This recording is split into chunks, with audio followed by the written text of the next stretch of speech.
Yeah. ચલો good afternoon. હવે આજનો વિષય જરા જુદો છે, પણ એની અંદર જાઉં એની પહેલાં મારે 3 શબ્દ લેવા છે. તો એ પહેલાં આપણે સમજી લઈએ, રાઈટ? તો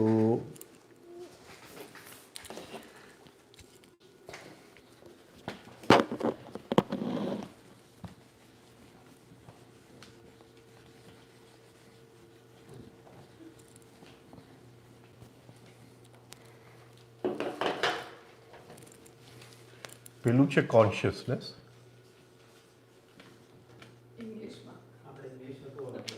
ઓ સોરી ઇંગ્લિશમાં છે. Consciousness, attention,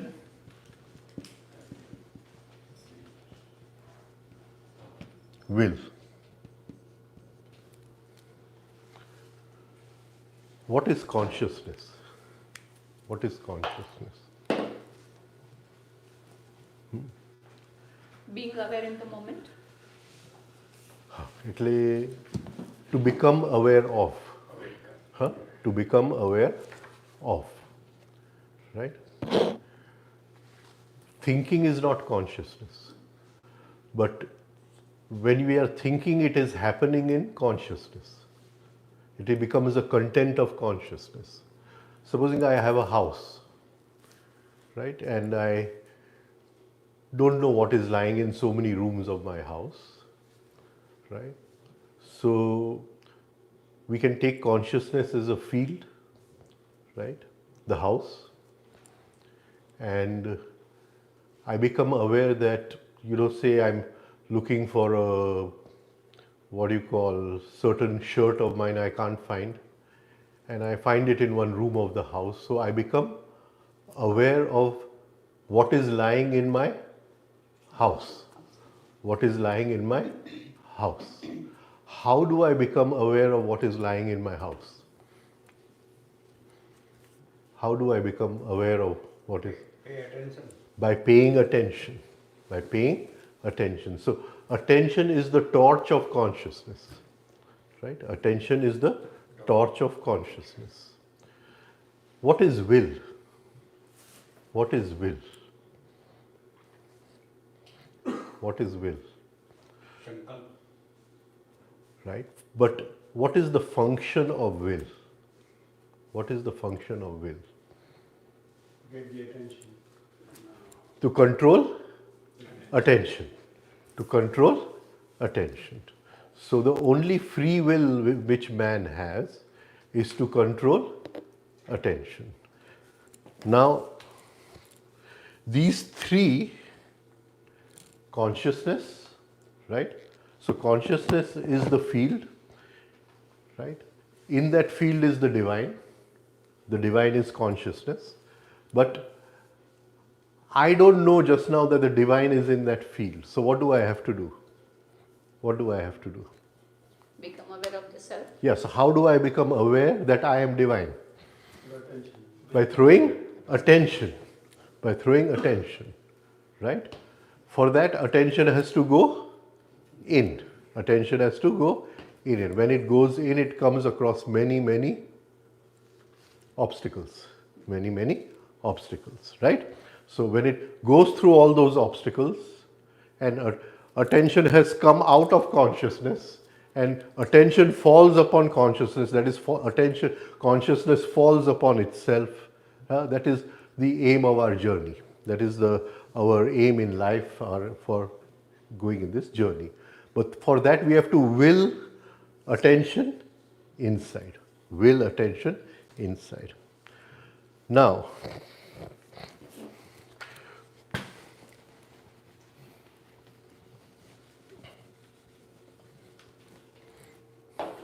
when a soul takes birth,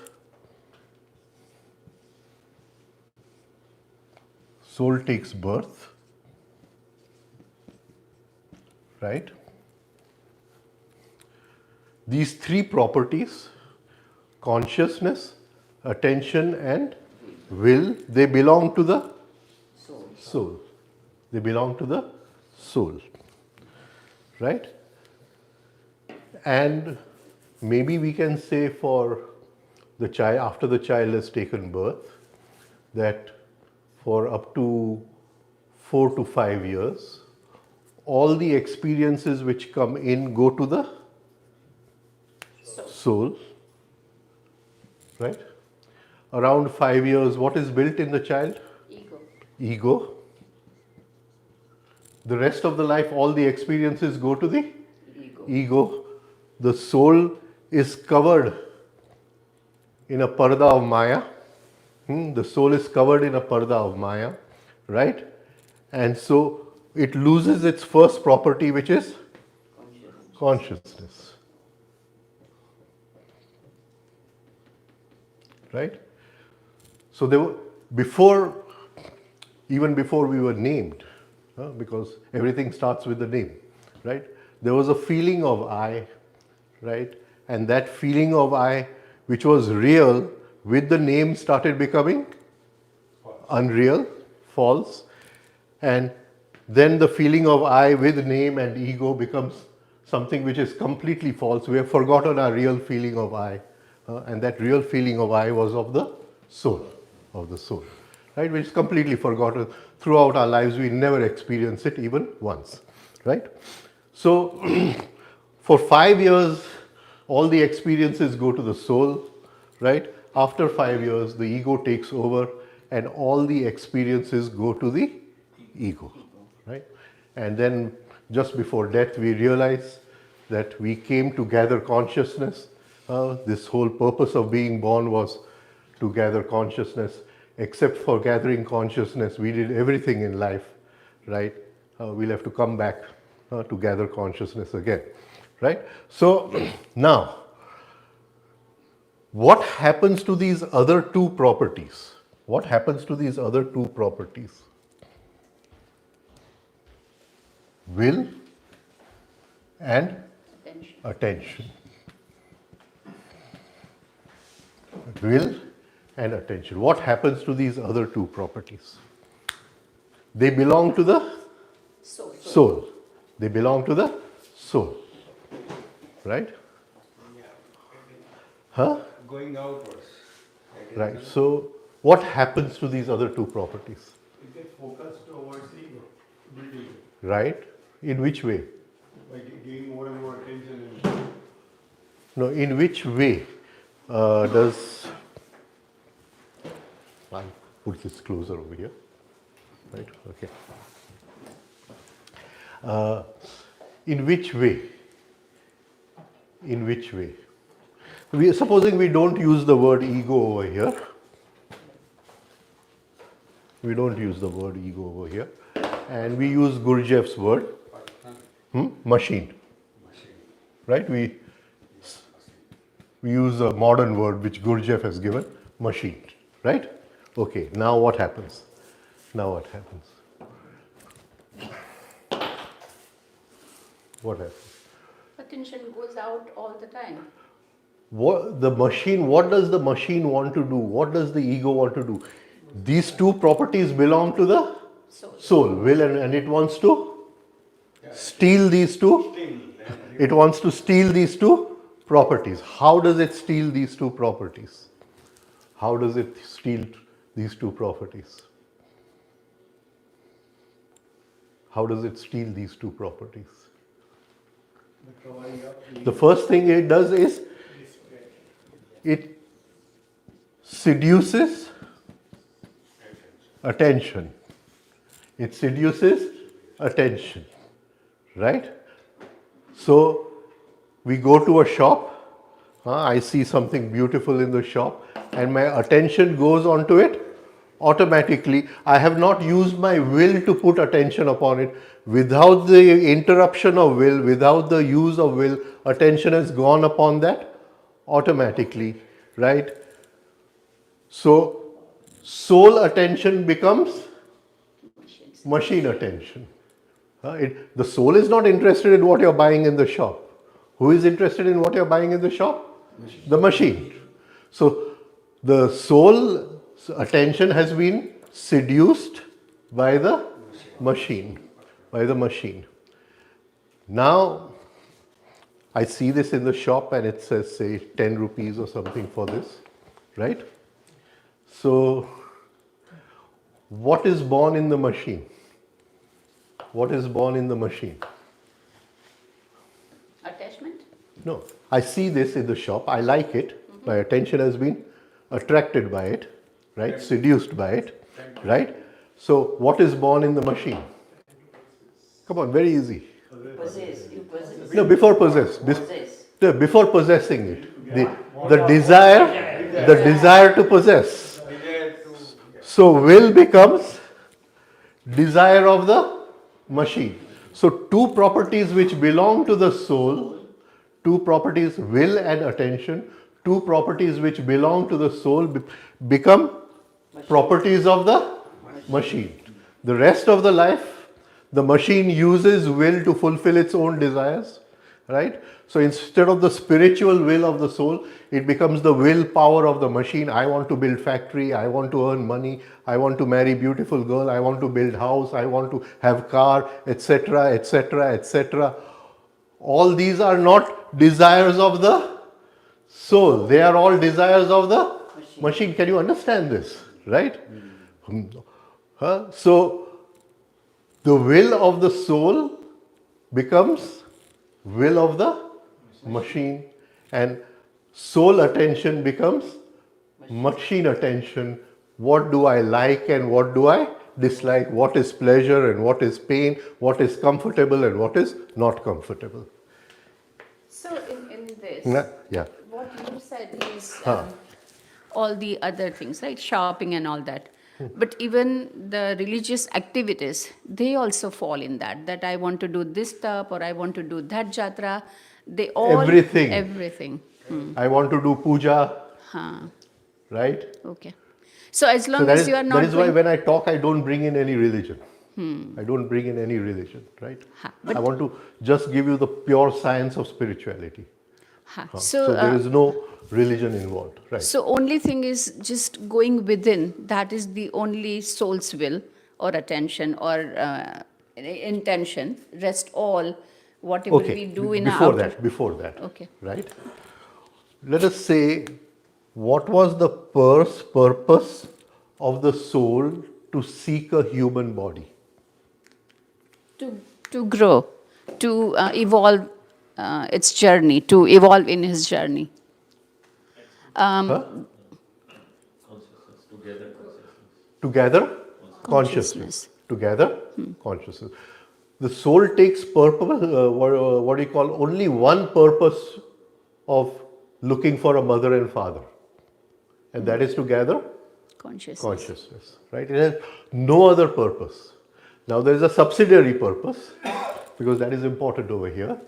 There is a subsidiary purpose, and that is to experience and enjoy life. Okay. To experience and enjoy life. He doesn't want to gather consciousness, what we call dukhi, right? It wants to gather consciousness through experiencing and enjoying life, right? So the soul comes for only one purpose, right? And why does the soul want to gather consciousness? Why does the soul want to gather consciousness? To become free. How eventually. does it become free? How does it become free?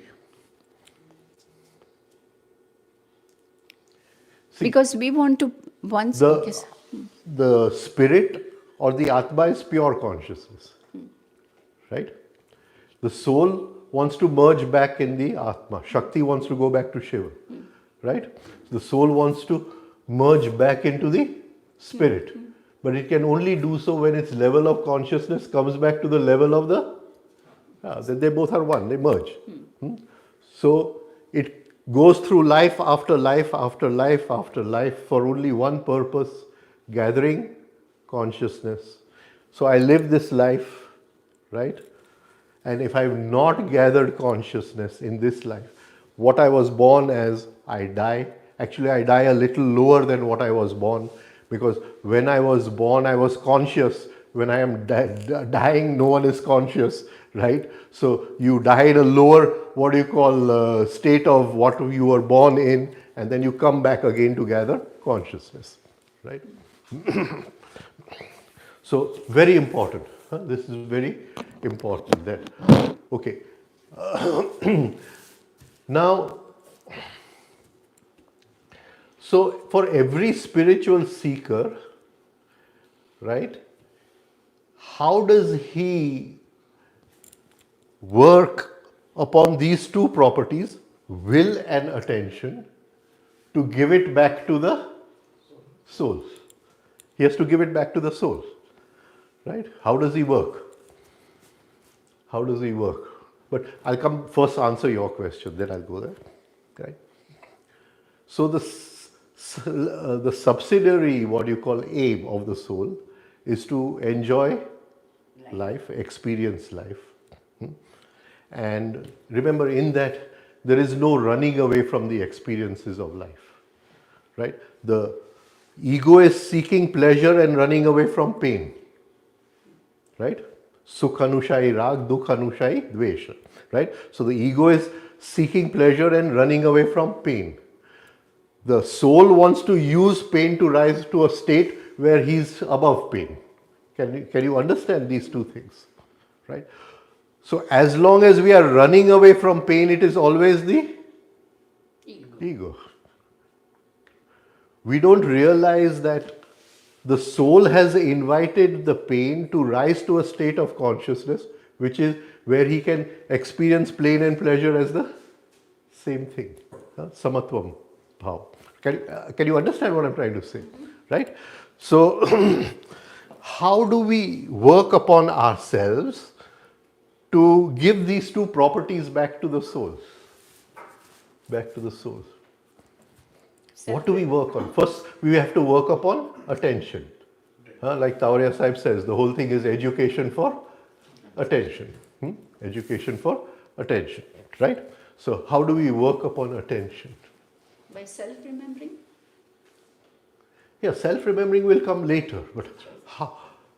We know that the machine,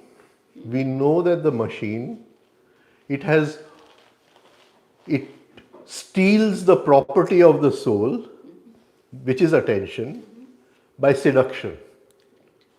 I have not yet found a proper Gujarati word for seduction, right? But you can call it lolupta or whatever but the exact word I'm not getting, right? So this machine steals this property. So instead of soul attention, it becomes machine attention, right?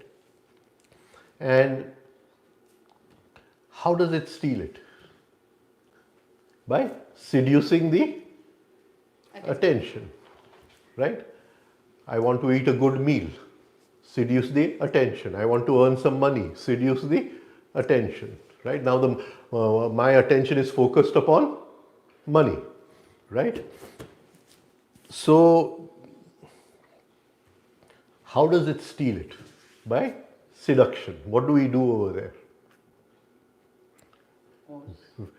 At least we become that aware that my attention is being stolen, seduced. Can we pause over there? Can we bring a pause over there? So this is the beginning of our journey, right? If the attention is seduced, what is the state? What does Gurdjieff call that state where attention is seduced? The state of identification. The state of identification. So I am not allowing my attention to be seduced. So the first step is the practice of not identifying, not allowing attention to be seduced. I go to a shop, I see it is going automatically, I try to pause, right? Somebody insults me, somebody hurts me, my attention is automatically pulled over there, I pause. So the first practice is the pause, the last practice is also the pause. Yoga Chitta Vritti, pause, Nirodha, right? Pause. Okay, so the first thing is we pause the attention, we don't allow the attention to be seduced. And in the last 2 days, why is attention automatically seduced? Because for thousands of years, all the cells in the body are animal cells. The divine has come from Avtaran, it has descended, but the body has come from evolution. It has all these animal cells, and animals and plants their attention always responds to external stimuli, and that is why wherever man sees a stimulus, his attention goes automatically. All these animal cells are vibrating in us, right? Until we are free of this, we are really not human beings, we're still animals, right? Okay. So the first thing is to pause the attention. When we are pausing the attention, we are breaking that inner habit of thousands and thousands of years of attention automatically being, what do you call, taken. When we are breaking that habit, slowly the attention will go back to the soul. Slowly the attention will go back to the soul. But now, because we want to live life and also enjoy life and take part in all the ups and downs of life. I mean, there are days of happiness, days of sorrow, but we want to go through the experiences totally, right? So here there has to be some attention in life also. There must be some attention in life also, right? So I've come to enjoy life. I don't want to earn so much money to, what do you call, live a very luxurious life, but I want to earn enough of money to lead a comfortable life. You understand? So now we have to balance our spiritual journey with our material journey, right? We balance our spiritual journey and we arrange our material journey in such a way that we can enjoy the good things in life, right? We can endure the, what do you call, sorrows of life, right? And the rest of the attention we can use for our spiritual journey. But if we use all our attention in life, then there's nothing left to move within ourselves and to start the spiritual journey. So that is why that balance is needed. We don't need to go in the jungle or, you know, wear orange clothes and all the, what do you call, attention goes inside. It doesn't go inside because they're still thinking and their attention goes outside. And sometimes there is a worse sansar in the ashram than there is outside also, right? So, because ashram means the same thing, property, people, egos. They're not people meeting in the ashram, they're the egos meeting in the ashram, right? So, huh? Madhyam. You have to balance both. You have to balance both, right? And we arrange our life in such a way that we live all our duties to the family, to life, to our enjoyment in life. Enjoyment does not mean getting more possessions, right? But enjoyment means enjoying what you have, enjoying what you have, and use the rest of the attention to this thing. Now, for this we need understanding. Why do we need understanding? Because the second quality, will in the soul transforms into, in the machine what does will become? Desire. It transforms into desires. Can you understand? Now if I have too many desires in this life, I still want to achieve this, I still want to achieve this, I still want to achieve this, then I cannot give the will back to the soul. My will is fragmented. Can you see, in so many desires, right? I may want to earn so much more money, right? Desire means Krishna. Trishna, or you can say Kamna. Kamna. See, 4 levels of desire. Ichha, Kamna, Vasana, Trishna. Right? In the charge. So in the Mahabharata we have 4 kinds of warriors. Ardharati, Rati, Atirati and Maharati. Trishna vado je Maharati. Right? Right? So it's very important. Ne? Okay, I go to a shop, I desire this. Ne? After 5 minutes, I desire this. Now, if I take my daughter shopping, right, she desires this, and in 5 minutes she'll say, I desire this. Right? So it's just ichha. One has gone and the other has come. It's just Icha, right? But, Asthir. huh? Asthir se. No, it changes. Change. Icha. Right? But I come home and I still remember I desire this.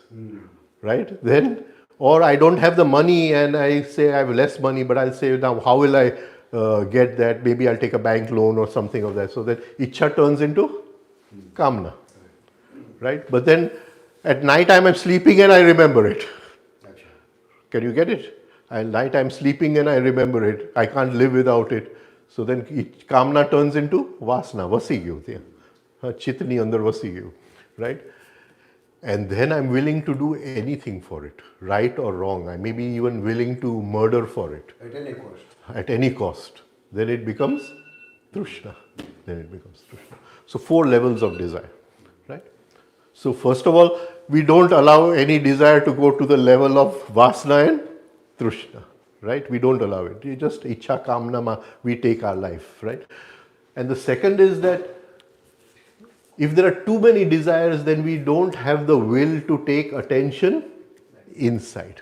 We don't have the will to, because all our attention is fragmented in desire, right? So the idea is to understand desire. You can't cut off desire. You can't be free of desire. Okay, right? Because this universe was built with his Icha Shakti. So you cannot be free of desire. But you can understand desire, you can understand the movement of desire, and you can be free of the movement of desire, right? And in that understanding, your attention accumulates, right? And then you use that attention to move on your inward journey towards the soul, right? So I wanted to explain these 3 concepts: consciousness, attention, and will. Consciousness, attention, and will. And the more attention goes on the soul, the more the parda of Maya lifts, and he rises in consciousness. The soul rises in consciousness. Okay, now, where is consciousness?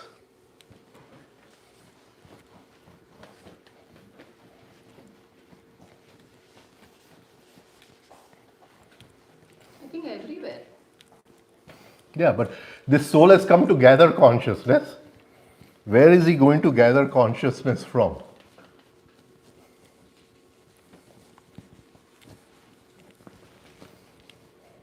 Where is he going to gather consciousness from?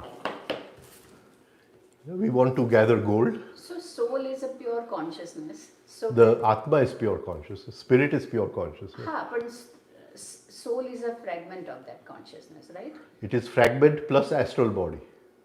It is not just a fragment. It is the light of the sun, the sun being the spirit. It is that light which has separated. The sun sent that light to experience life. And that light is attention, which comes out of my eyes, the light of the Atma. Right? And the soul, when it separates from the spirit, it is covered in a body. It is covered in an astral body. So the difference between Atma and Jeev, Atma is pure light. Jeev is light of the Atma covered in an astral covering. Right? Covered in astral covering. Right? Okay. Now where is consciousness? So you say Alaska and California. You remember in California more than 120 years ago there was the gold rush, 1880, the gold rush, right? Yeah. And so many people came to California and they were digging those things and all that, right? And you study and later on there was a gold rush in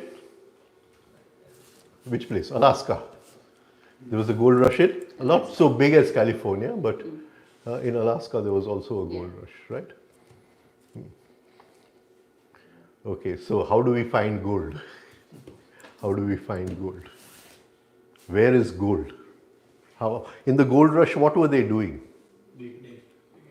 They were digging to get their point of land. So they will dig around and they'll make a square, and then they'll go and register. This is my claim, right? And that claim will be near a stream. It will be near a stream. So they will sit on their claim and they will put their pan into the stream, and there will be sand and what do you call gravel and everything in that thing, and then they will start what you call washing it, right? And purifying, and then they'll find small specks of gold and they'll separate that. Okay, what is the sand and what is the gold in our life? The gold is consciousness, right? It's called Hiranyagarbha, huh? Right? The gold is consciousness. What is the sand? Why does the soul have to come into a human form to look for consciousness? Why can't it look for consciousness as a soul? Why does it have to come into a human form? What is it gifted within a human form that it cannot find consciousness there? It can only find consciousness if it comes in a human body. What is it gifted with? Awareness? What is it gifted with? What is it gifted with? See, breathing is a gift, right? What else is a gift? Thinking is a gift. Feeling is a gift, right? Sensing is a gift. Senses, you said, sensing is a gift, and moving is also a gift. So the human form is gifted with 6 functions. Is gifted with 6 functions, right? We are going to only take 4. We're going to take 4, but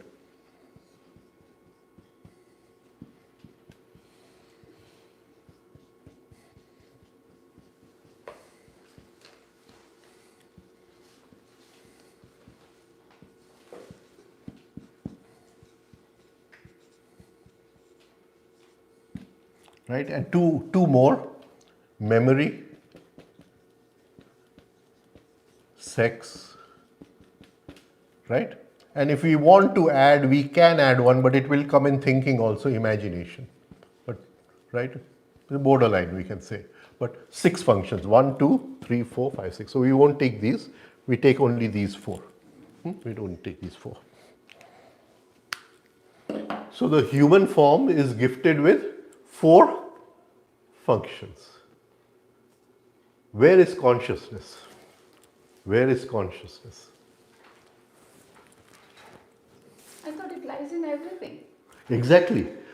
So in the human form, function and consciousness is mixed. Function and consciousness is mixed, right? Function is sand, consciousness is gold. Function is sand, consciousness is gold, right? So we have to use these 4 functions to extract consciousness. And consciousness is mixed with these functions, right? And because the soul in its what you call non-body form, right? I'm not saying I'm saying non-body form because it does not have a material form which is visible to the senses, but to an inner eye, the soul is still visible. So it does have a certain kind of form, right? So in that form, the soul does not have these functions. It does not have these functions, so it cannot gather consciousness. Now, how does it gather consciousness from these functions? Please understand what we said yesterday, that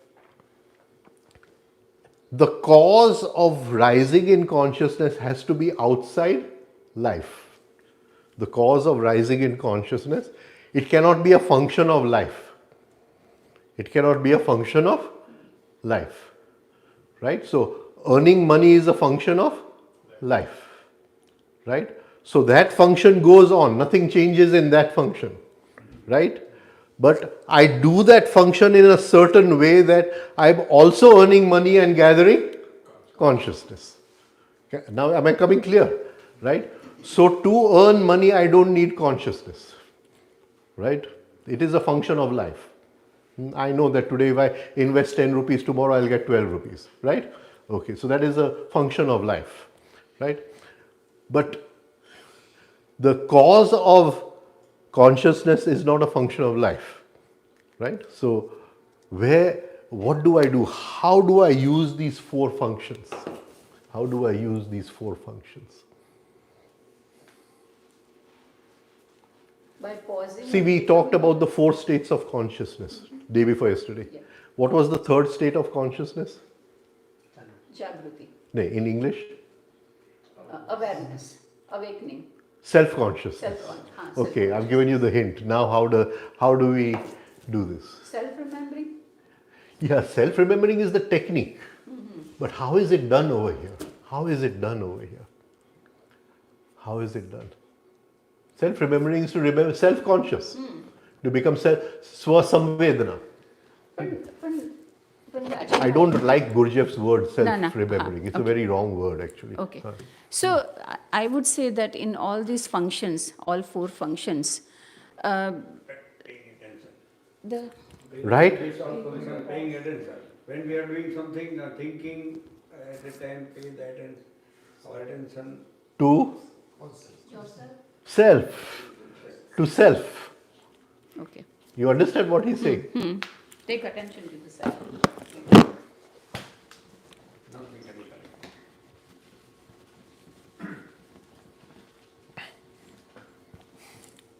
But my question was that only, that in all 4 functions, right, thinking, they just happen because they are given to us. We are gifted with it. Yeah. So the remembering or to go back or thinking about self, that also in the beginning it just comes as a spark, as a process of human being, because we are not aware of how to bring it back. In the beginning it just happens that you stop there, you pause, you think that just like we say, having a thought and thinking a thought. So having a thought, it just happens. It happens. And when thinking a thought, then in like couple minutes you realize that, oh, where did I go? So that time in the first place, it is never the conscious effort. It just, that's how I have felt, that it just comes. And then you become more conscious. Then you become aware of where you were going and all. But the You're right. first instance of it, Yeah. that is also given. That is also You're absolutely right. You're absolutely right. No doubt about that. But can I practice for that first instance? okay. That we would love to learn. Yeah. Can you understand? Can I practice for that first instance? Right? But I'm just now talking of theory only here. Only we are talking of pure theory. We're not talking about the practices. I'm just trying to give a sort of picture that where we are gathering consciousness from. Where we are gathering consciousness from. What you're saying is absolutely right. Because in that moment when I go there, attention should divide spontaneously. If I try to divide attention, then I'm not in that moment. I've gone out of that moment, right? But if I've practiced for that moment, then in that moment it will happen. In that moment it will happen. So what we want to do is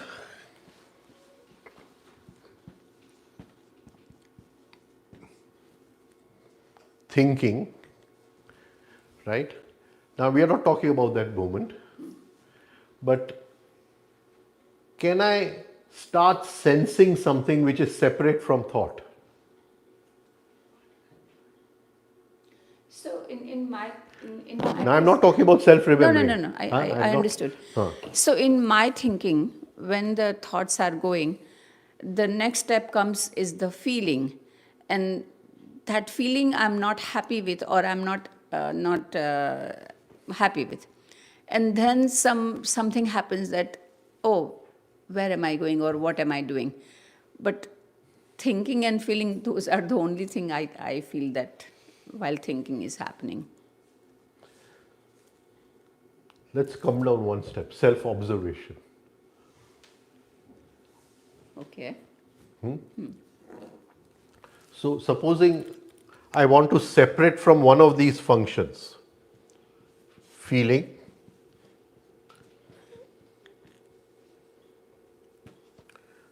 which one will I choose first? Which one will I choose first? We are practicing now. We are not going into that moment where we are self-remembering. We are not going into that moment where we are self-remembering. I think after thinking, feeling only comes. No? Where thinking, feeling, sensing.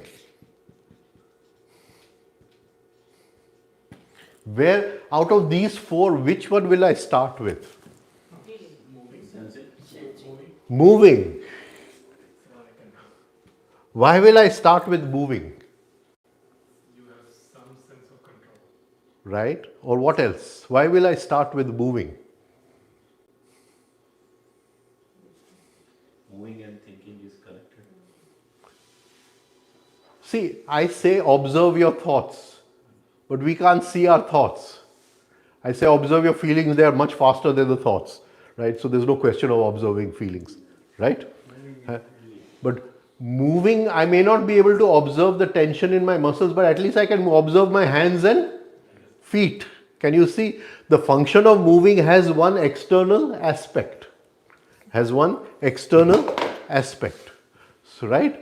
So when I start separating from one of these functions, the first function I would like to separate with is moving. Can you understand? Right? Now you can take that in any way. You're practicing asanas and you're trying to observe yourself, practice your legs and feet and whatever. You may go a little deeper and sense the, tension and the building of tension and the relaxation of tension in the muscles, or you may sense the breathing. Then you are observing, sensing, right? Am I coming across in this? Like they go into Vipassana, right? Whether it is the right technique or wrong technique is a different thing, right?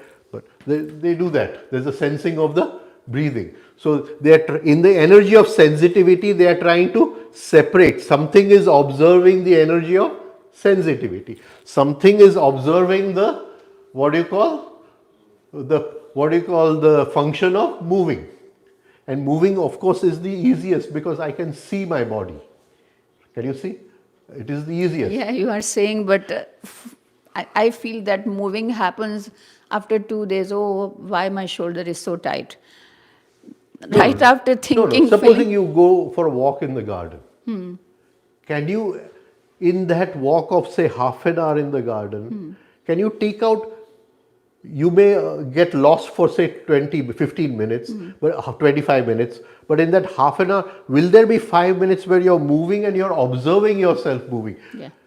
And what is happening at the same time that you're observing yourself moving? You're sensing yourself moving at the same time. There is a sensitivity of the body. Only then will you be able to observe yourself. Yeah, yeah. So you're working on two at the same time, sensing and moving.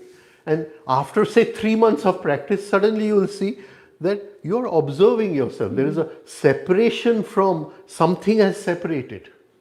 Something has separated.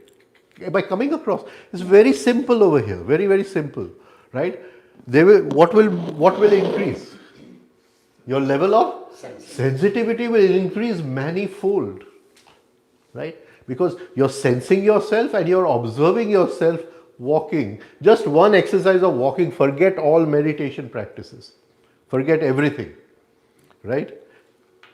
So after 3 months, you'll see that there is now suddenly there will be a feeling of self, right? Separate from the function of walking. There will be a sensitivity of self separate from sensitivity of body. Now, am I coming across in this? Just 3 months of practice. Forget everything else. We don't do any practice for 3 months. We just go for a walk half an hour every day, right? And of course, if we are aggressively walking, we cannot do this. It has to be in a very relaxed and in a very rhythmic way, right? And then we are separating. Okay. Now what will be the third thing which will happen over there? Now you've not bothered about your thoughts. Till now you've not bothered about your thoughts. You're only working on the body. But because you're working on the body, you're working on your sensitivity, right? the thoughts will automatically calm down. Otherwise, if there have to be too many thoughts, your attention has to be seduced in the thoughts, then there is no what you call sensitivity of the body, there is no observation of the body. Now what will you see in your thoughts? We don't want to even start observing the thoughts. What will you see automatically? What will you see automatically? That there is a connection between moving and thinking. There is a connection between moving and thinking. Can you understand? No, now you're observing. You're observing, right? So I'm moving and suddenly this stone comes in and I jump over this stone or I move a little fast for this stone. At that very moment I will observe my thinking changes.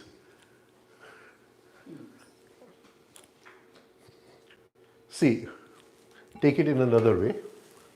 You go to a garden today and you sit on a bench and you observe people. Just observe people. And most common thing is these days people have their mobile phone with them when they are walking, and they're all walking in the garden. Now, a phone rings and he picks up the phone. Observe whether his walking changes or does not change. It has to 101% it changes. Thinking and moving are connected. Can you see what I'm trying to say? Right? Or you say something else. A person is moving relaxed and you'll see suddenly there's a jerk and he picks up his phone and he's phoning somebody, right? And you'll see now when he's talking on the phone, he's moving fast. This is common observation. If you go for 2 days to the garden, you'll be able to observe this. So what does it say? Thinking and moving are connected. Thinking and moving are connected. See, years I stayed on my farm.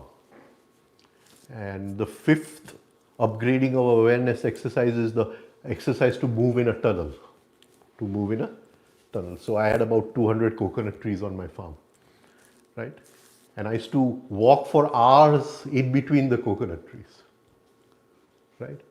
And just observe my walking, just observe my sensitivity, and over a period of time you start observing your thoughts. Because suddenly you see there's a connection between moving and thoughts, right? So then you'll be observing 3 functions. You'll be observing 3 functions. We're not taking feeling just now, because feeling is very fast. Feeling is very fast, right? Like you said, feeling is like and dislike. Feeling is like and dislike, right? So very fast. Every moment like and dislike goes on.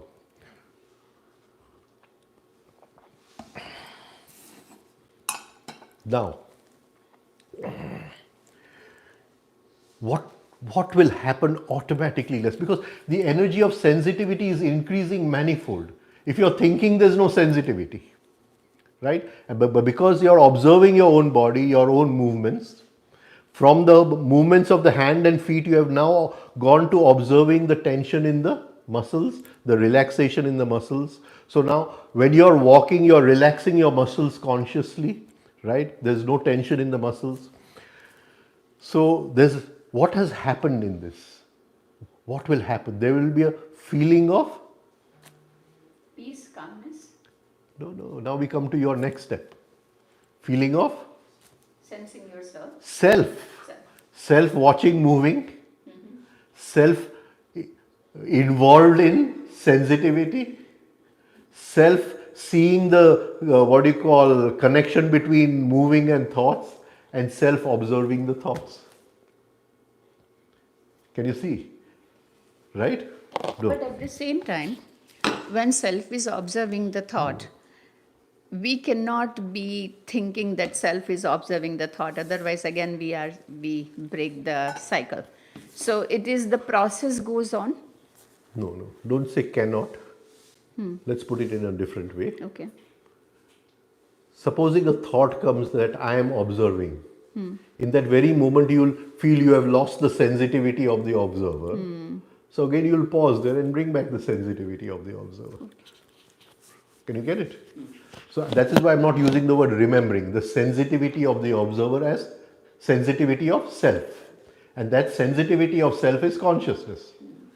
So you are now using the functions of life, thinking, feeling, sensing, not feelings, thinking, sensing, moving to extract consciousness. To extract consciousness. Now, what is the component of thought? What goes into the making of thought?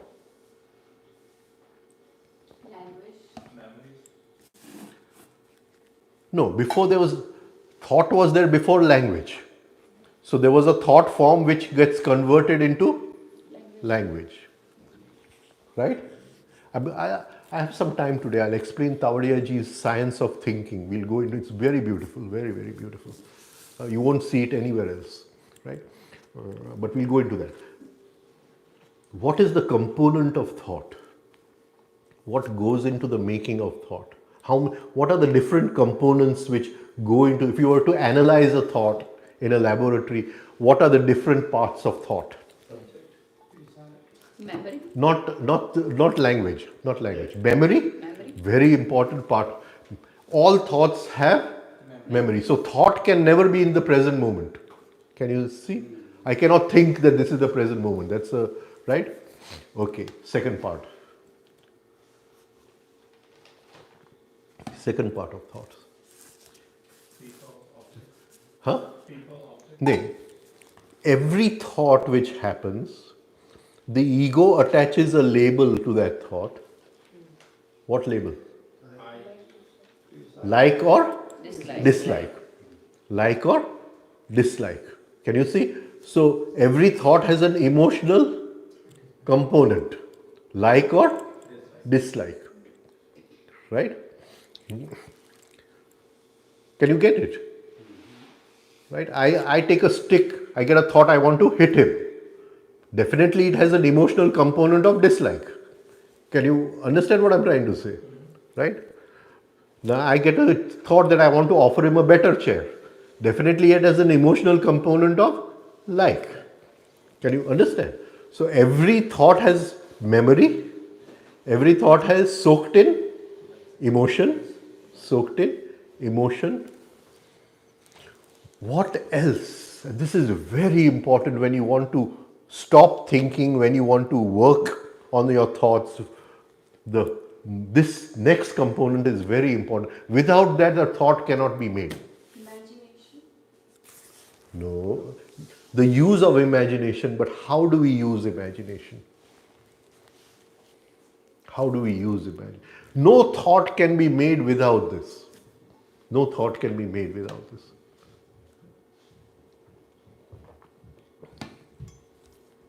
And this is the simplest part of thought, that when we in our personal life get free of this one thing, so suddenly all those thoughts which we are bombarded with will calm down automatically, right? No meditation, just inner understanding.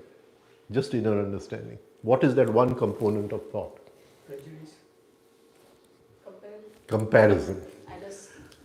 Comparison. Can you understand? No thought can be made without the factor of comparison. Is this clear to everyone? Right? If you cannot compare one against the other, which is a form of imagination, right? If you cannot compare, you cannot have a thought.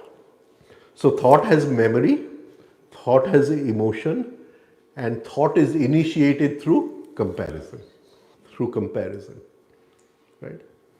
Now, this very understanding in my life, right, that in my normal thinking, forget meditation, forget spirituality, everything, right? In my normal thinking, can I reduce comparison? Right? So I get a thought, oh, he's a better person than me, or maybe he has a better shirt than me, a better car than me, and I suddenly realize I'm comparing. Can I drop it? Can I do vairagya of that? Can you understand? And if I've just practiced this much in my life, that I want to only compare where it is necessary. I only want to compare where it is necessary. Right? I like this tea and I don't like that tea. right? So here comparison is necessary, right? But he has a better car than I have, their comparison is not necessary, right? That is what you call comparison, which is giving rise to desire, which is giving rise to what you call willpower. I want to get a car. I want to get a car. I have some very sorry, what do you call, very, very sorry tales about cars. Very, very sorry tales about cars. And whenever I see people, falling in love with cars and all that, it pains me a lot inside. I get completely disturbed inside. Many years ago, I'm talking about 84, and I went to a lawyer in Seattle for my immigration because I wanted to stay on at the ashram in Oregon. And so this lawyer is telling me these American people are going to kick out your guru. Right? So I said, why are the American people going to kick out my guru? So he says, not because of anything else, because of those 90 Rolls Royces. The American people cannot bear it that somebody else has a better car than they have. They cannot, so they are going to hook or by hook kick him out of here. And in 1 year it became true. In 1 year it became true. Okay. You see, so a lot of stories about cars. I have so many stories about cars, right? So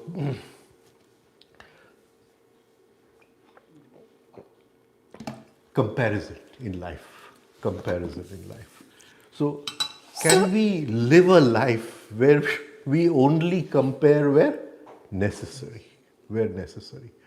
The minute we do that, and as we practice, which is an easy practice, stopping thought, meditating upon thought is a difficult practice, right? But just we live a life free of comparison, right? And because thought needs comparison to be born, the very creation of thought needs comparison. No thought can be created without comparison, right? What you will see is an automatic calming of the mind, chitta vritti nirodha, right? It is not something which you have worked for, you're sitting in meditation or something. Then you can sit in meditation and go deeper. But what I'm trying to say is that just this one thing will change so many things in our life, right? So when you say you drop the comparison, right? Yeah, where necessary. Yeah, of course. Whether you want to wear blue or pink, you have to compare, Right. right? So does it drop by itself, or what kind of reasoning or something we have to give? Because we are in a process of justification. Why do we drop the comparison? So is there a process? How, The very understanding. understand, what would I tell That myself? I want to come to a state where I'm nearly free from comparison. Okay, all right, For me, that is important. okay. Because as long as I am a victim of comparison, I'm going to be bombarded by 120 thoughts per second. Right? But if I don't give the thoughts food for comparison, because that is their food, and if I starve the thoughts, do upvas over there, then they don't have comparison to create. Then the thoughts will, from 120, they'll calm down to 30, 40 or 60 per second. Now suddenly I'm observing the thoughts because the speed has slowed down completely.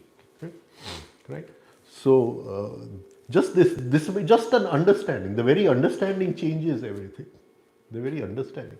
Of course, I have the aim to rise in consciousness. That is my aim, why I am doing it. Right? So that aim is there in front of me.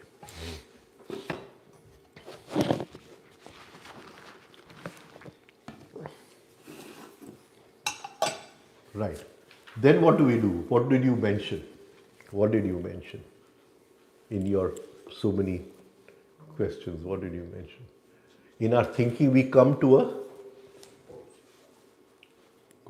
a stage where we are now able to separate from which thoughts come and which thoughts we think. Now this is a very, very important stage in our thinking process, right? I see his shirt, I say it is yellow, I pause there. I pause there, right? So the thought has come. I have not thought the thought. Can you understand what I'm trying to say? So in the mind, I draw a Lakshman Rekha, a line. Those thoughts which want to come can come. I will not think the thought unless it's necessary. And because you are now worked on comparison, you will be able to draw this line very, very easily, right? Now, if from his shirt, if I remember, oh, I have a yellow car, right? And I have not cleaned the car for so many months. Tomorrow guests are coming and I better take the car to the vacuum cleaner or whatever. Can you understand? Then I've started thinking the thought. I've started thinking the thought. Now, some thoughts may be even more soaked in emotion. The car may not be soaked in emotion. I may not have so much love for my car, right? So, but I see him and I say he owes me 10 rupees. Now it's soaked in more emotion. He's not giving me back my 10 rupees. Can you understand? So the thought has come, he owes me money. I don't want to think the thought. Now this is difficult. It will require will. And if you hold that will over there, you're stealing the will from the machine and giving it to the soul. But if I give in, I say he is not giving me back my money for 6 months and this and that, and I go on that train of thought, then the what do you call machine has stolen will from the soul. Can you understand what I'm trying to say over here? Right?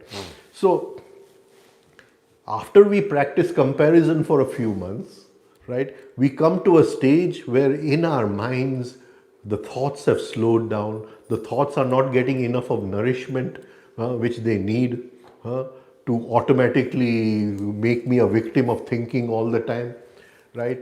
And then I make a line that from now on I will only think those thoughts which are necessary. That does not mean I will stop the thoughts. Which thoughts want to come, they will come. I am standing at my home, gate of my home, right? Thoughts are allowed to walk on the road by, right? I'm not going to invite one thought and say, you come and have a cup of tea inside my home. Is it clear now? Now, this is a very important space inside, right? We have now come to a state where thoughts come, but thoughts do not affect us. Can you see? Thoughts will come, but thoughts do not affect. We are not free of thought, but we are free of the seduction of thought. Yes. Now, attention cannot be seduced by the thought. So, again, attention, which is a property of the soul, goes back to the soul, right?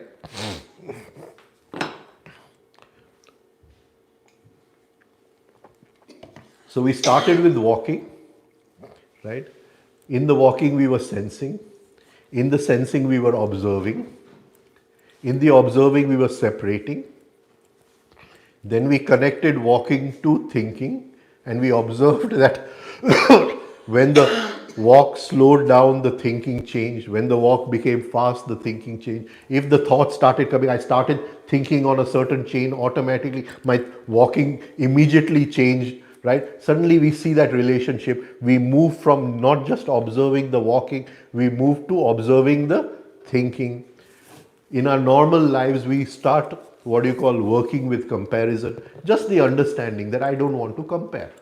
I don't want to compare. What is there in comparing, right? Comparing, see, all this comparison only brings suffering. Can you understand, right? I need a car to go from A place to B place, right? Now, why do I need to have this car only?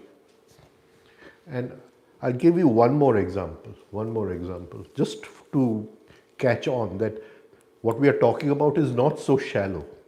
It's something very, very deep, very, very deep.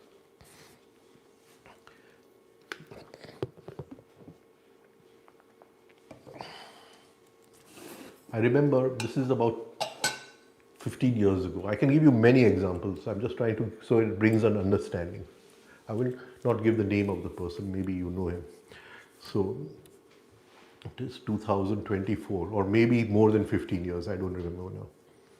And he was running a good business, this person. And he said that I want to, that time some new car had come, right? think the Innova or something, I think the Innova, and in the market or something. And it was a pretty costly car, even in Indian terms it was a pretty costly car. So he's saying, even for one day I want to buy this car. So I'm telling him that this is what Ram Dulare Bapu taught me, that a car is needed to go from A place to B place, right? And why are you so, what do you call, with all your attention, all your aggressiveness, all your willpower, right? You're throwing it on one machine, right? And what is it going to give you? Right? And I said, when you do that, you're misusing attention, you're misusing will as desire, right? And you're trying to rape life that I want this car. You're not relaxing in life. I don't know if I'm coming across in this. Right? I said, these cannot have right consequences. Cannot have right consequences. Anyway, he bought that car. And I remember he took me once to one of my camps. I had to go somewhere and he took me in the car and dropped me. And somehow I knew that this wrong use of attention, wrong use of will, right, misplacing, somewhere life is going to give you a shock. Somewhere life is going to give you a shock. And the shock came much later, 20 years later or 15 years later. Suddenly he lost all his business. He came down with cancer, right? So, and I can give you more examples like this, right? So, it is, we don't realize what seeds we are sowing, right? And this seed of aggressiveness, I want this, right? Then it comes back to us like this, because there are no straight lines in life, right? Everything moves in a circle, right? Even time moves in a circle, right? So it's going to come back, and in what form it comes back, right? We don't have the, what do you call, the perception to see in what form it is going to come back. And then we are inviting unnecessary suffering in our life, right? And definitely that thought is born of very deep comparison. I want only this car. I want only this car. Can you understand? Must. Right? So when we are walking on this path, we divide your life into luxuries, the comforts, needs. Fulfill all your needs, fulfill all your comforts. Just be aware of what. Bring Vivek where luxuries are needed. Bring Vivek where luxuries are needed. Do we really need that thing? Do I want to pay attention and waste my energy on acquiring something where I can use my attention, will and energy in a different direction? Right? So just think about it in this. Right? Then we can move to feeling. Because feeling is the fastest. Feeling is the fastest. And feeling is moving at a much, what do you call, faster speed than this thing. That is why people adopt bhakti, because when you're moving on feeling, it works on thinking, it will work on moving, it will work on sensing. Can you understand? But today's bhakti is nothing but thinking. That old bhakti has been lost, right? It does not change the thinking. Does not change the thinking. It has to transform the thinking. Now, if you're working upon feeling, and feeling is so fast, right? And their sensitivity and feeling move together. Sensitivity and feeling move together. Sensitivity is Indra, right? Feeling is not Indra, right? So we have to separate feeling from sensitivity. See, I say this is cold, sensitivity, right? But immediately there is a label, I like cold and I dislike hot. Can you understand? Right? And that is feeling. And both move together. And suddenly I'm seeing this inside, this movement, like I saw walking and thinking, right? I'm seeing feeling and sensitivity are two sides of the same coin.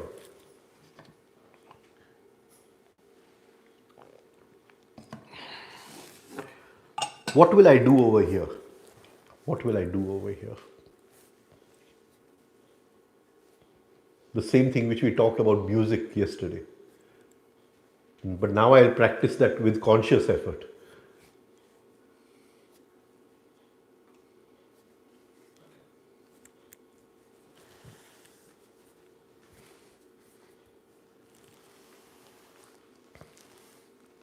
Supposing I'm drinking tea.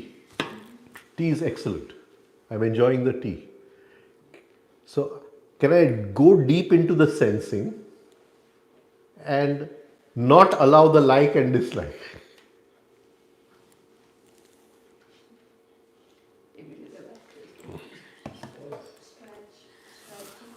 Right. By stretching the moment. Tat pratyaya ektanta dhyanam. By stretching the moment. By stretching the moment. So when you stretch the moment, you're stretching your sensitivity. And in that stretching of sensitivity, suddenly you're observing the feeling. The feeling separates. The feeling separates. Right? So, stretching movement समझाना नहीं कहो एक chocolate खा दी तो feeling and sensing are together. Now you eat that chocolate so slowly and you stretch the sensitivity of that chocolate and you observe the feeling. Can you understand what I'm trying to say? Right? Now you're listening to music. Of course, you play music, but you're listening to music. And this is so good the music is. So you stretch that feeling inside, the sensitivity, where you're merging into the music and observe the feeling. Feeling. Right? And if you practice this in small things, you don't have to go to big things. Right? You just practice this in small things. So when you're observing the feeling, you just observe. Just observe. Okay. Just observe. So there are three things happening: stretching, sensitivity, observation, and feeling. Because liked or disliked is going to happen. It will But- dissolve in that feeling. Oh, acha. It will dissolve in that feeling. So there'll be a moment of no like or no dislike. And that is that moment, in music concerts where you go, the sitar player is playing or, someone else is playing and in the audience suddenly, wow, he'll do that. That is that moment inside. But he's lost the moment, right? He's lost the moment because the minute you express it outside, you're lost, right? But that is one moment where all thoughts have stopped, everything is stopped. There's pure sensitivity of the music, and if he can just bring in the observer over there, he's made. He's just made. But it's so fast, so fleeting that again he comes down again, then he's listening to music again, right? So music is a good thing to practice with, right? So the soul comes to extract consciousness, right? And it extracts consciousness through thinking, feeling, moving, sensing. It is thinking, but it is what you call sensing the one who is thinking at the same time. And this is self-remembering, right? It is feeling now, but it is sensing the one who is feeling at the same time. And it is moving, etc. And this sensing of the self, you rise in self-consciousness. Suddenly the self-consciousness starts expanding. So that is the third state of consciousness. And then you come to a state where you can move into the fourth state of consciousness, which is Turiya, right? So we have these four functions in life, and these functions are only there in a human form, and that is why a soul has to take birth, because he uses these four functions to gather consciousness. Now there are two more functions. One is memory. I'll just touch upon them. And memory should be used to bring in the light of consciousness. So we won't talk very deep about memory today. One day we can go deeper into memory. But I just want to give you one practice which Krishnamurti used to give. And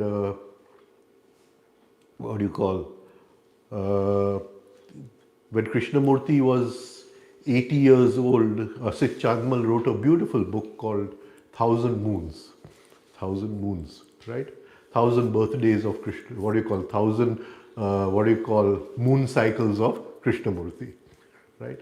And one chapter in that book was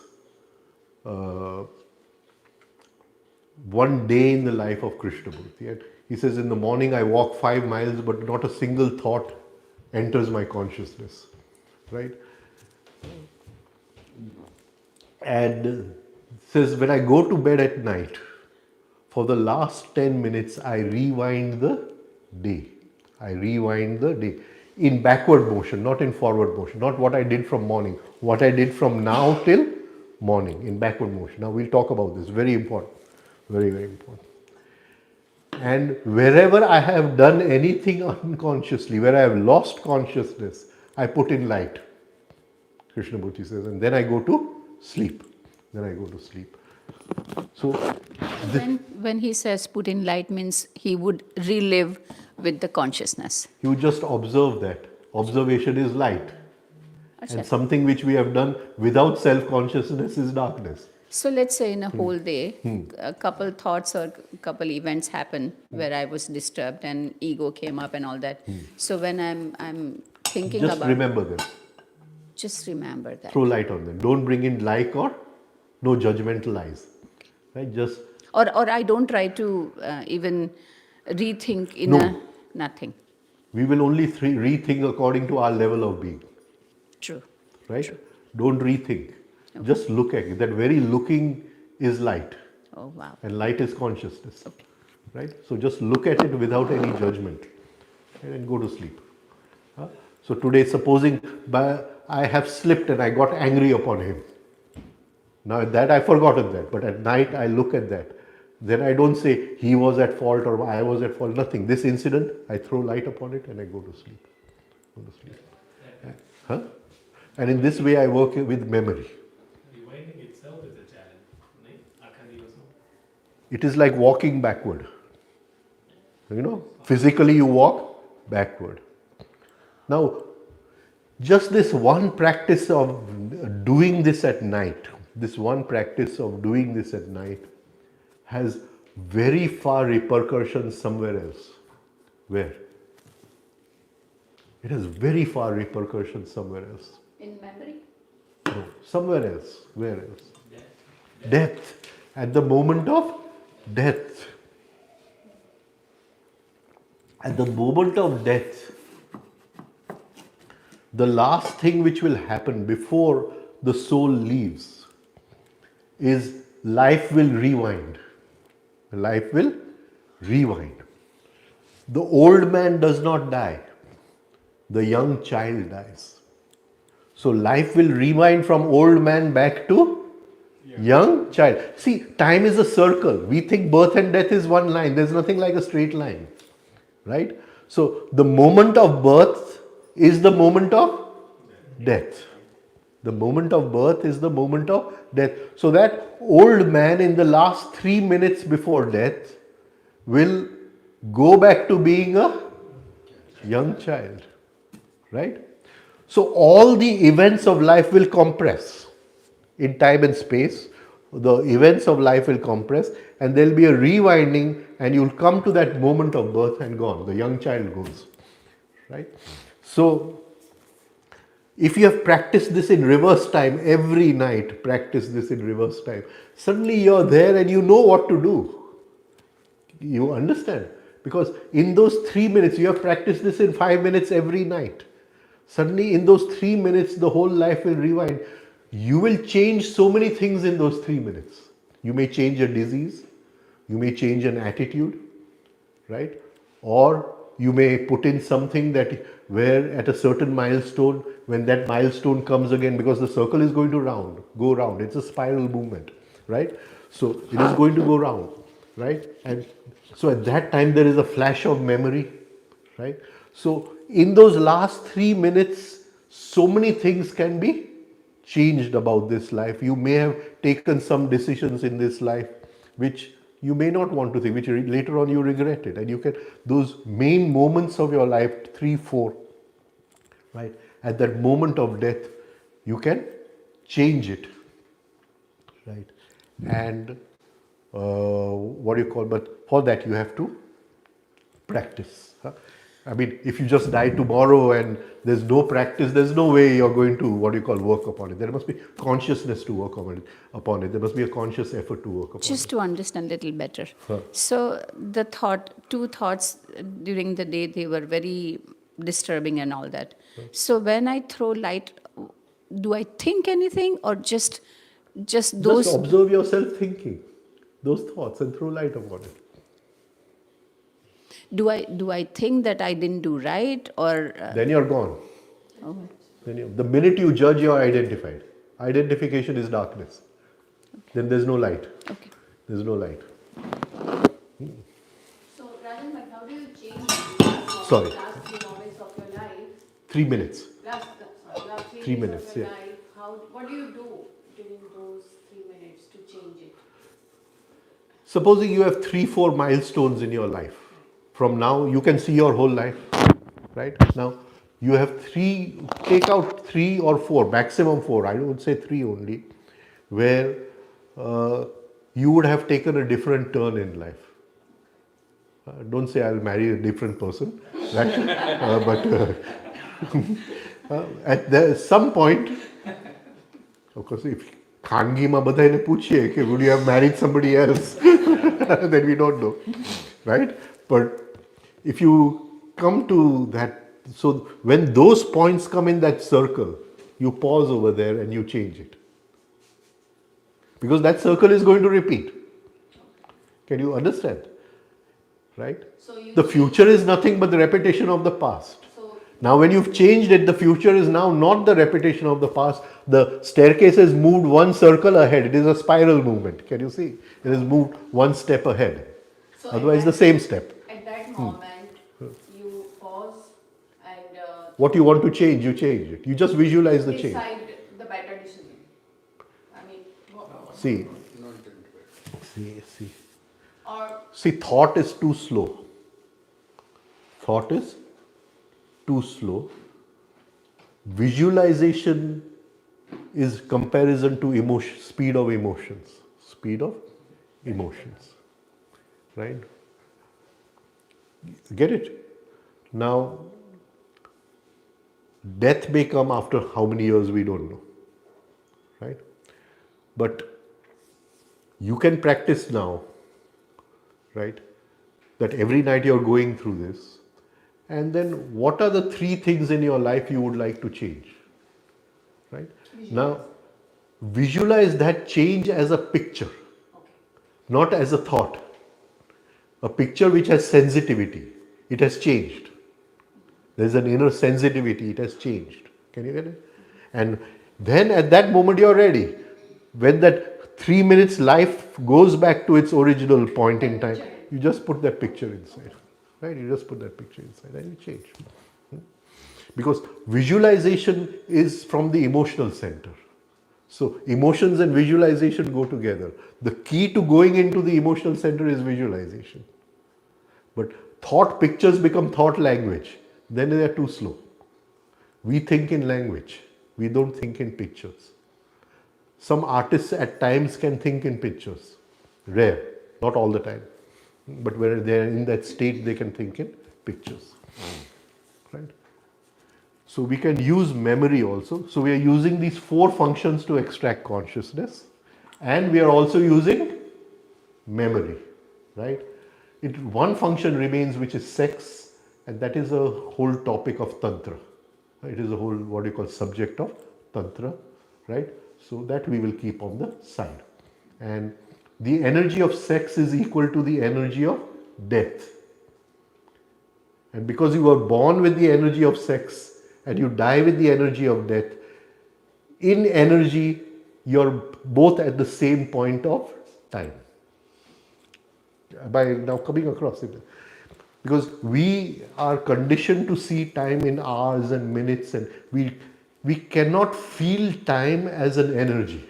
Can you understand? That it is an energy which expands and contracts. Right? So something which is in some invisible world is brought into the visible world through the energy of sex. and something which is in the visible world is deconstructed, right? And something is sent into the invisible through the energy of death. So they are reciprocal energies, energy of sex and energy of death.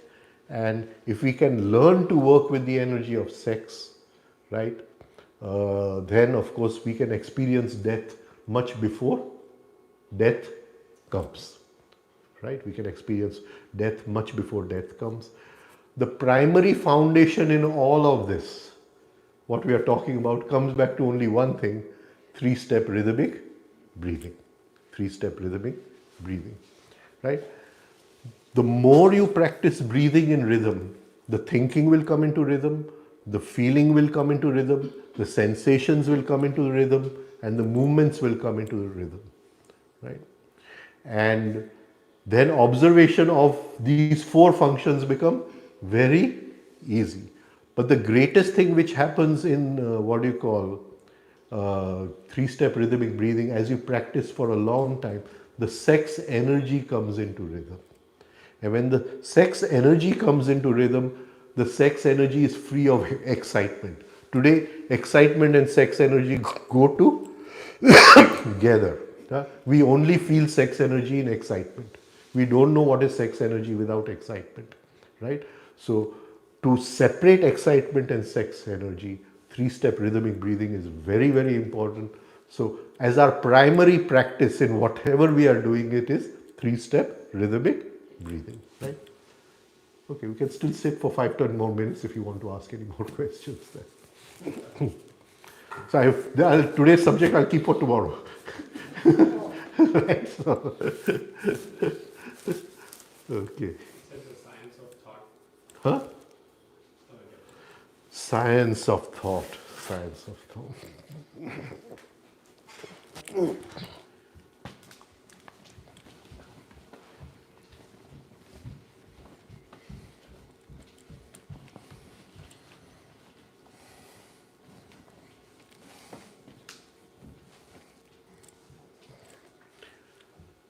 I'll give it to you in a background, then you make your questions. Tomorrow we'll take the questions. I'll give it to you in 5-10 minutes. Huh? 5 minutes.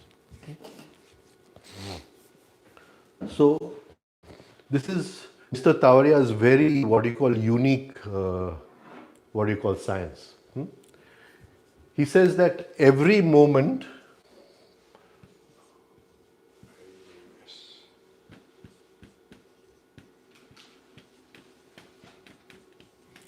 30,000 impulses are coming in through the 5 senses, right? So try to understand this. I am looking at him. Now, before there was religion in India, there was darshan, right? There was darshan, and that is the uniqueness of this country. That there was no religion. Darshan is the pure science of seeing, just the pure, and there are 6 darshans, right? So I'm looking at him. What am I looking at? Am I looking at him, or am I looking at his recreated image on the screen of the chitta? What am I looking at? Right? See, no other religion of the world has gone into this. Only those which have this thing of what is thinking, right? Only in this country has it happened, right? So when attention falls upon him, he is broken down into electromagnetic impulses, right? He is broken down into electromagnetic impulses. These electromagnetic impulses in our Shastra are called as tanmatras.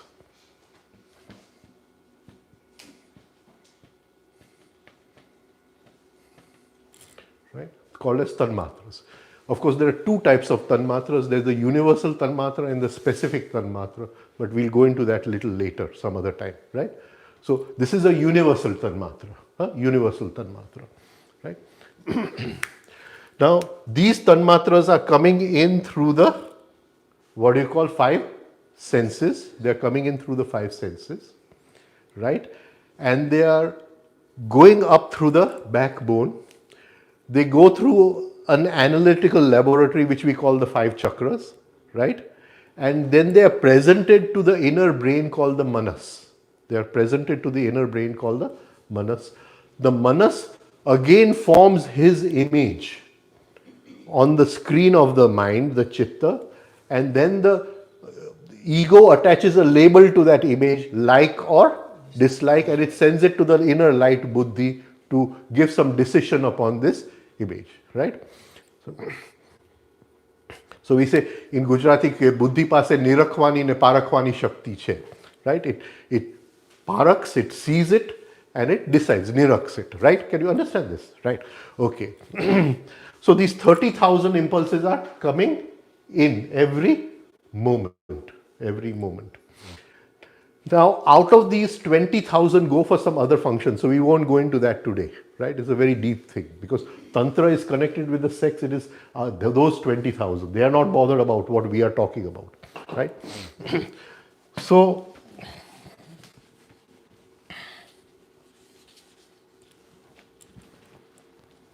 how many remain? 10,000. So 10,000 are matter in an electronic state, right? Just as light is matter in an electronic state, right? So they are moving at tremendous speeds, unimaginable speeds, swahalokni vach, right? The manas, the inner brain which they hit inside, they come to hit the manas. It is moving at molecular speed.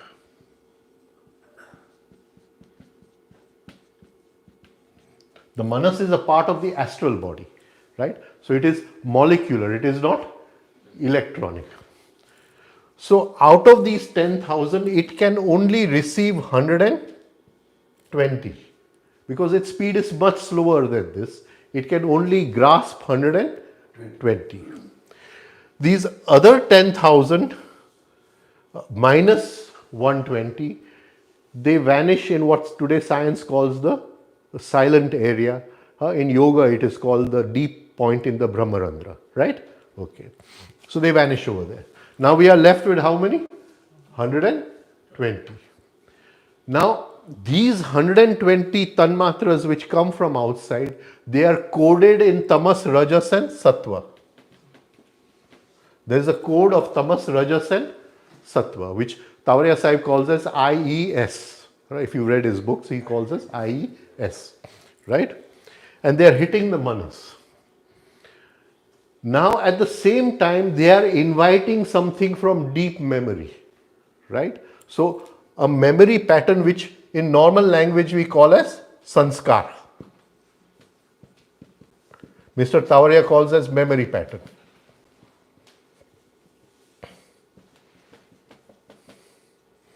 It comes to meet this incoming impulse. It comes to meet this incoming impulse. So there is this memory pattern is called identical memory pattern. Why is it called identical memory pattern? Because its coding of tamas, rajas, sattva has to be same as the incoming impulse, right? We'll go into this some other time. This is very deep. The minute they both meet, they meet in the what do you call medium of the manas. They form what is called a thought pattern.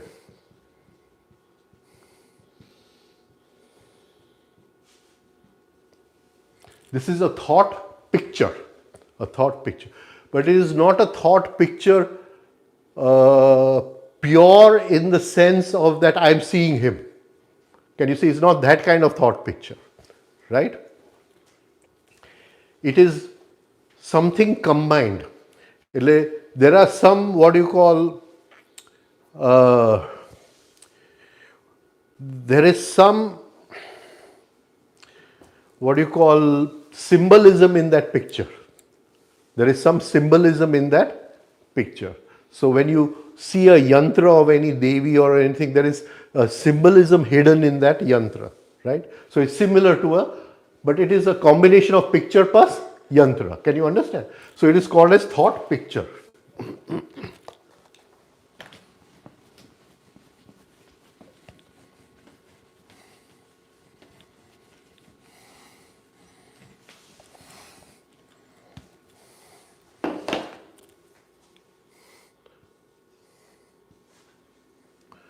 So this is the brain, right? And this is the taluka, which we call as medulla oblongata, right? And they meet over here. What meets? The incoming impulse and the identical memory pattern. They form a thought picture, and 120 thought pictures come here to the registration area. This is called the registration area. So you can take this as the what you call hard disk of your computer, and this is the screen of the computer. Can you see? This is the registration area. In the registration area, 16 thoughts are converted into language. Can you get it? And we feel we are thinking. So how many thoughts are we thinking in 1 second? 16. 16. Can you get it? These pictures are converted into language, and they are converted according to certain tamas, rajas and sattva ratios lying in the thinking area. The 120 minus 16, that is 104, right? They go out through the ajna chakra and they can become somebody else's thoughts. You get it, right? So these thoughts which I have are 16 per second. When I sit for meditation, I am observing these 16 per second, if I am observing. But if I go into deeper meditation, I can see the movement of 120 becoming language. Can you understand this 120 becoming? These 16 thoughts, at the time of becoming language, they impress upon the mind. They put their imprint upon the chitta. Gurdjieff calls that as impression food. Can you understand? Right? He calls it as impression food. But Mr. Tavaria has taken one whole octave before impression food. Can you get it? He has gone much deeper than that, where the tanmatras are there. Can you understand? So this is the process of thinking, right? Now, just because we've done this much, let me talk for 2 more minutes.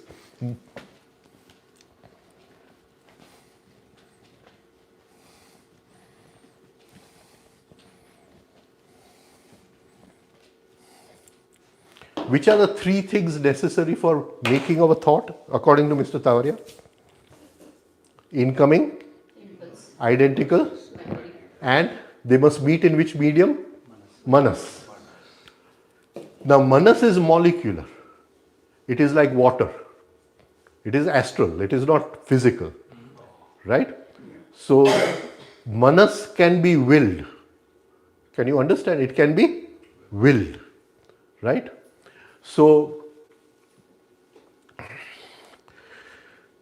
see, water, it takes the shape of whatever vessel you put it in. Water is molecular substance. Can you understand? Right?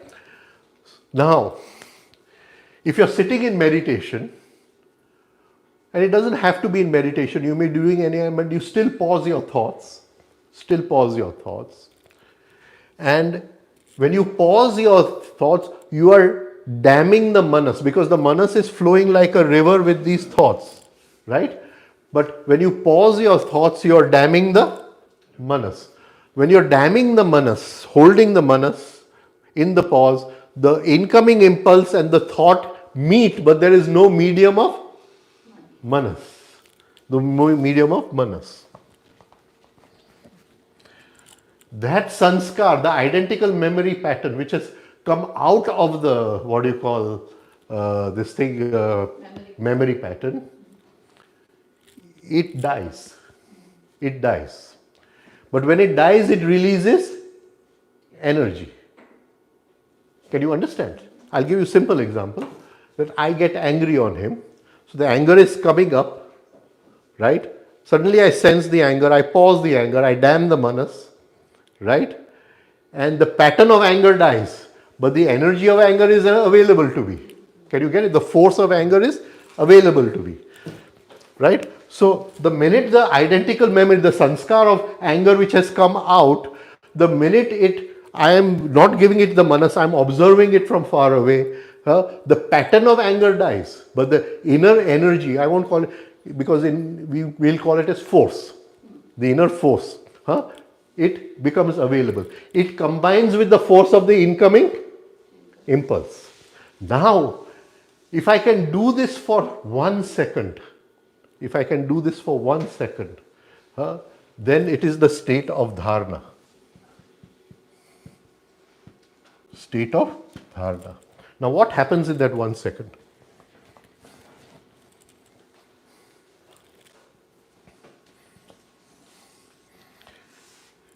Now, in that 1 second, if I pause the thought over there, not allow the thought to be created, right?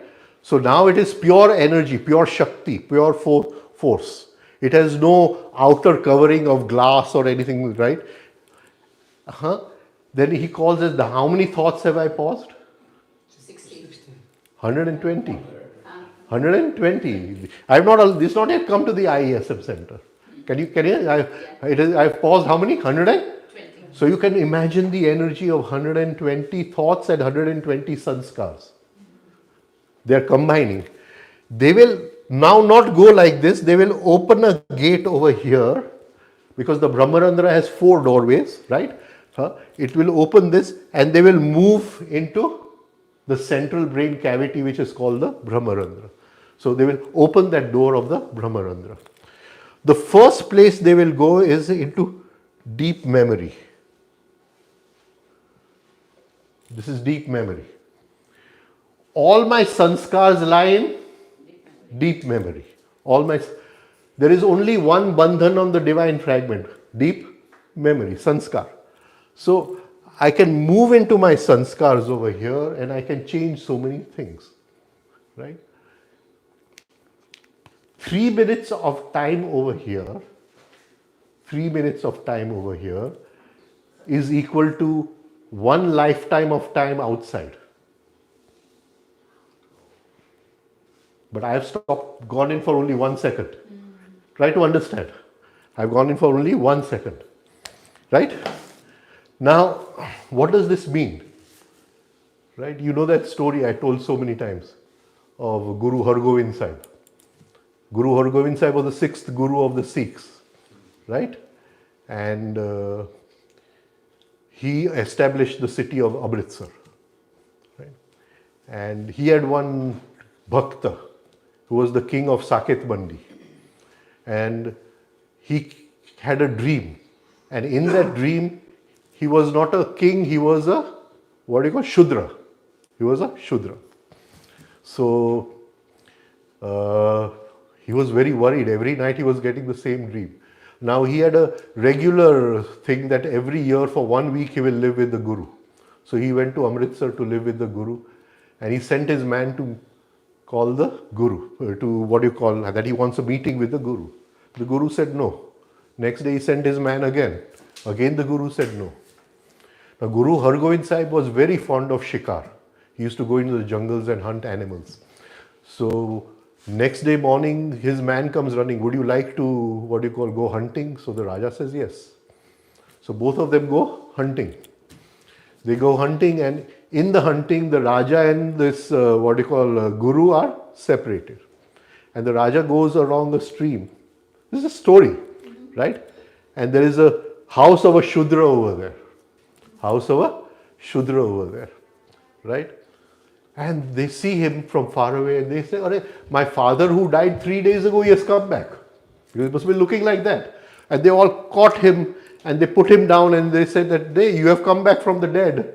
And he's saying, I am the king of this place, I am not the Shudra like you, right? But they wouldn't listen to him. By then the Guru came, and when the Guru came, everybody bowed down to the Guru and all that. And he said, you leave him, the person you cremated was your husband, was your father. He is the Raja of Saket, he looks like that. Then he came back. So the Guru asked him, you understood your dream? So he says, no.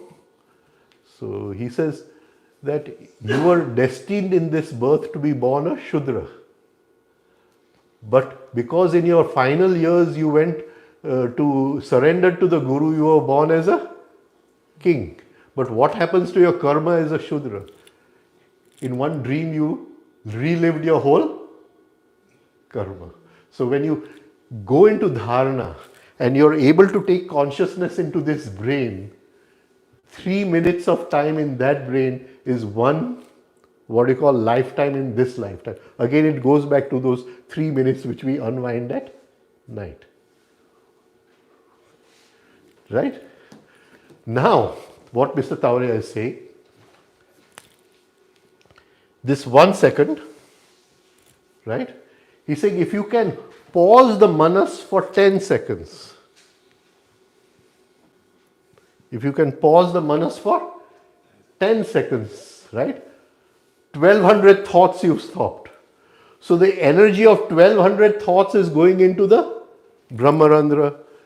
You come back here and you open another part of the Brahmarandhra which is called as universal mind, the mind of God, right? The mind, there is omnipotency, omniscience, everything is over there in the mind of God, right? This he calls as dhyana. And if you can pause it for 100 seconds, 100 seconds is not much, not even 2 minutes. Huh? Not even 2 minutes. If you can pause it for 100 seconds, you open the divine center, that is the Bindu Chakra, where the divine is sitting. And then you, to your action for normal life, conscious action, the energy comes right here again to the screen of the computer, and again you do your karma or whatever. But now it is not automatic this way, it is through dharana, dhyana, samadhi, right? So this is the thinking process which he talks about, right? Bolo. So, Rajan bhai, a thought came to me, and so this is all caused by tanmatras. Tanmatras are the culprit, right? So if you stop, I'm just joking. Yeah. So if you stop tanmatras, How will you stop at electronic speed? yeah. So all the, all your indriyas, right? 5 indriyas, like stay in dark for while meditating. Stay in dark room. No, no, no. So by controlling your indriyas, can't you stop your thoughts?